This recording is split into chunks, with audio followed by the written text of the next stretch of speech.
सत्यराम दादू दयाल जी महाराज हैरान के अंक का वर्णन कर रहे हैं।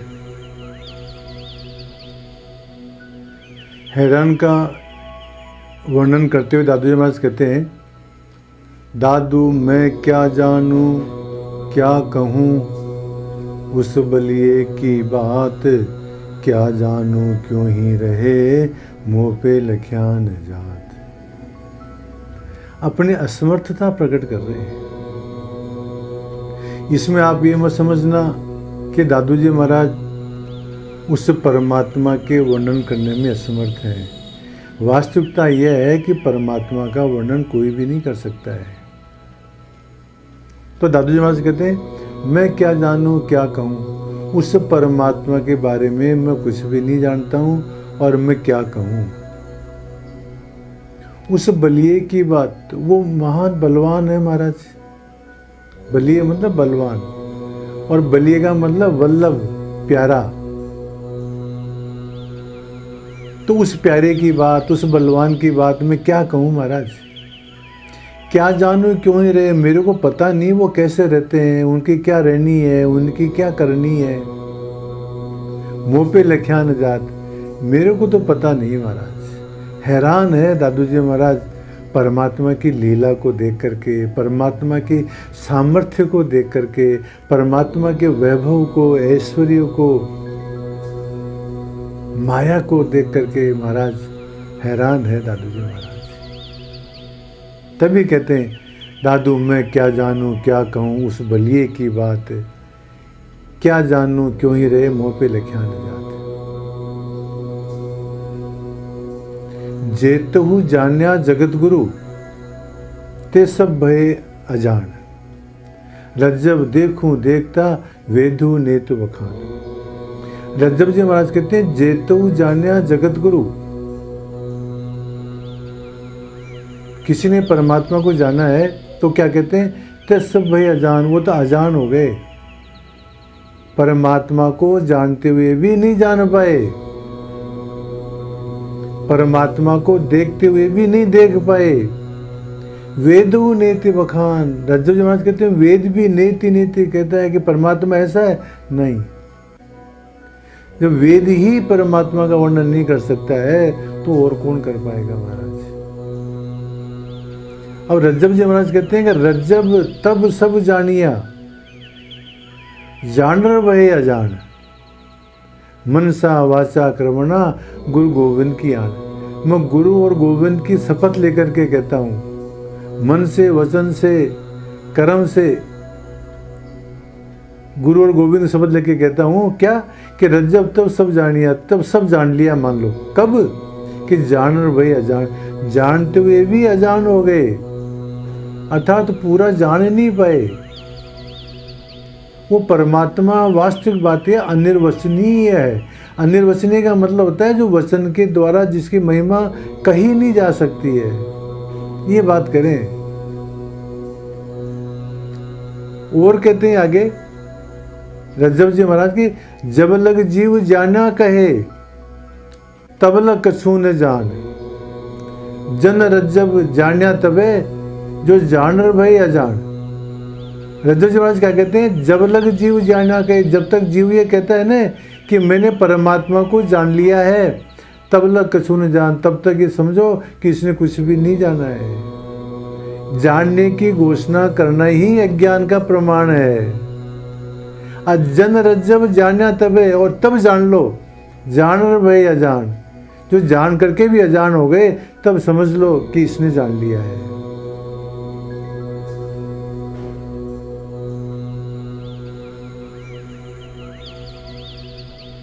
तो इस तरह से दादू जी महाराज परमात्मा की महिमा को देख करके हैरान है। और कहते हैं कि ना कोई दिठा ना सुनिया, ना कोई आखण हार, ना कोई ऊथो थी फिरिया, ना उड़वार न पार। इसमें तो दादू जी महाराज ने बहुत ही जोरदार बात कह दी। क्या कहते हैं, ना कोई दिठा, परमात्मा को किसी ने देखा ही नहीं है महाराज।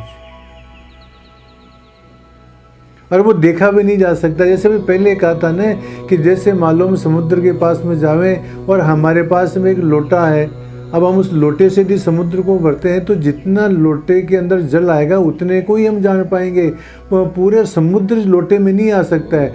ठीक इसी प्रकार से कोई भी आदमी पूरे जिस प्रकार से लोटे में समुद्र नहीं आ सकता है, ठीक इसी प्रकार से कोई भी व्यक्ति परमात्मा को संपूर्ण रूप से नहीं जान सकता है, नहीं देख सकता है महाराज। वो तो इंद्रियों का विषय नहीं है, देखेगा कैसे?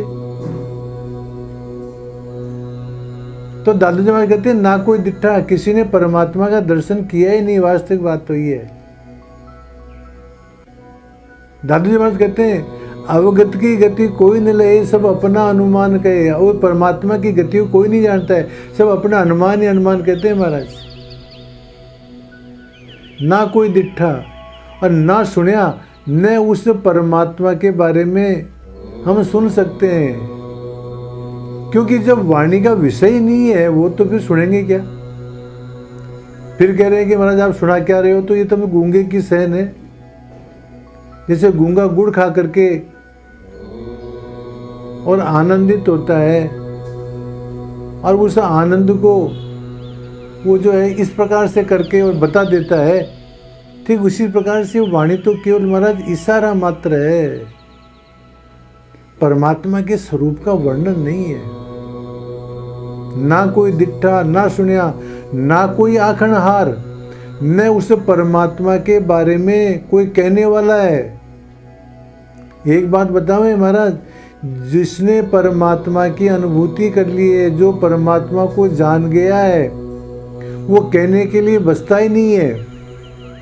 जिस प्रकार से नमक की पुतली यदि समुद्र का पार पाने के लिए जाए वो अंदर, और जैसे वो बीच के अंदर ही घुल करके और समुद्र में ही मिल जाती है, ठीक इसी प्रकार से महाराज जो परमात्मा को जानने की कोशिश करता है वो परमात्मा में ही हो जाता है, वो उसी में घुल मिल जाता है। तो फिर आके कौन कहेगा? वही बात करें, ना कोई दिट्ठा, ना सुनिया, ना कोई आखणहार, कोई कहने वाला भी नहीं है, ना कोई ऊतो थी फिरया। वही बात करें, परमात्मा की अनुभूति करके, परमात्मा का दर्शन करके, परमात्मा को प्राप्त करके कोई वापस नहीं आया महाराज। जिस प्रकार से नमक की डली समुद्र के अंदर जाती है और वो समुद्र में मिल जाती है, इसी प्रकार से जिन व्यक्तियों ने, जिन महापुरुषों ने परमात्मा की खोज की है वो परमात्मा में ही मिल गए, परमात्मा में ही हो गए। बूंद समुद्र में ही मिल गई तो महाराज फिर वो बूंद वापस कैसे आ सकती है? नहीं आ सकती। वही बात करें, ना कोई ऊतो थी फिरया, परमात्मा के दर्शन करके कोई वापस नहीं आया, ना उर्वार न पार, और न कोई जो है वर्तमान के अंदर जो महापुरुष हैं वो परमात्मा के वार पार को जान सके हैं।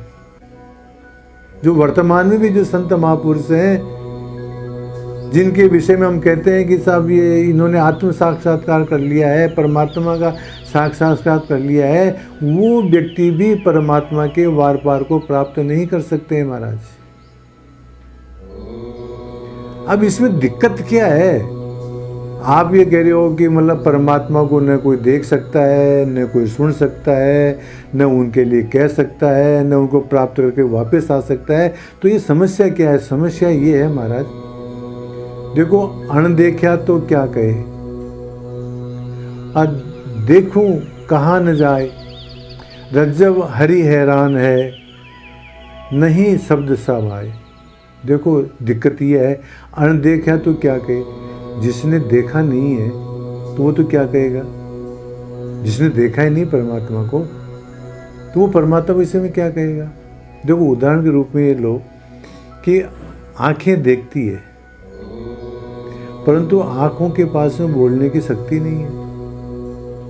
आंखें तो केवल देख सकती है, आंखें जो है बोल करके और किसी बात को प्रकट नहीं कर सकती है। तो क्या कहते हैं, देखो रज्जब जी महाराज बहुत गहरी बात कर रहे हैं, अनदेखा तो क्या कहे, जिसने देखा नहीं वो तो क्या कहे, और देखूं कहाँ न जाए, और जिसने देख लिया उसे कहाँ नहीं जाता है। आंखों ने दर्शन कर लिया तो उसे कहाँ नहीं जा सकता है। उसके पास जीभ ही नहीं है आँख के पास। रज्जब हरि हैरान है। रज्जब जी महाराज कहते हैं कि इस तरह से हम हैरान हैं महाराज, कहीं ना ही शब्द समाए, शब्दों के अंदर वो परमात्मा समा नहीं सकता है। शब्दों के द्वारा हम परमात्मा का वर्णन नहीं कर सकते हैं महाराज। वो तो यतो वाचो निवर्तन्ते, जहाँ से वाणी भी वापस आ जाती है महाराज। अप्राप्य मनसा से, मन के द्वारा उसका मनन नहीं कर सकते, चिंतन नहीं कर सकते, और वाणी के द्वारा उसका वर्णन नहीं कर सकते महाराज।